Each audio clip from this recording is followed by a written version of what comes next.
আমাদের উম্মতে মুহাম্মদের ভিতরে যেভাবে ওলামায়ে কেরাম দ্বীনের দায়ীগণ দ্বীনের প্রতি জজবা রেখে যেভাবে শাহজালাল ইয়ামান থেকে চলে এসেছে বাংলাদেশ, শাহপরা নিয়ামনি 360 আউলিয়া আমার হুজুর কেবলা সৈয়দ আহমদ শাহ শ্রীকুটের পাহাড়ের উপর থেকে চলে এসেছেন চট্টগ্রামের জমিনে জামিয়া আহমদিয়া সুন্নিয়া প্রতিষ্ঠা করার জন্য। যারা বলেন না সুবহানাল্লাহ। আজকে এই একটা জামিয়া আমাদের সকল বাংলাদেশের সুন্নি মুসলমানদের উপরে ihsan হয়েছে। আমরা জায়গায় জায়গায় আলেম সাপ্লাই দিতে পারতেছি এই জামিয়া হওয়ার কারণে।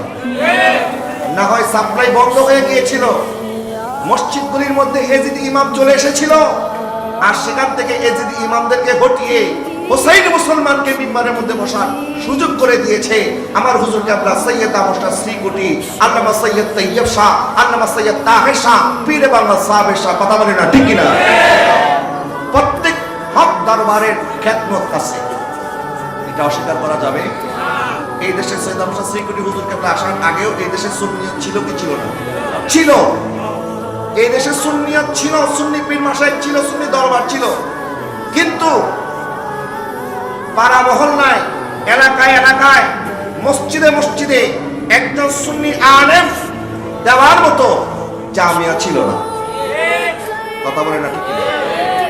সেই অভাবটা পূরণ করে দিয়েছে আল্লামা সৈয়দ আহমদ শাহ শ্রীকুটি। কথা বলেন ঠিক না?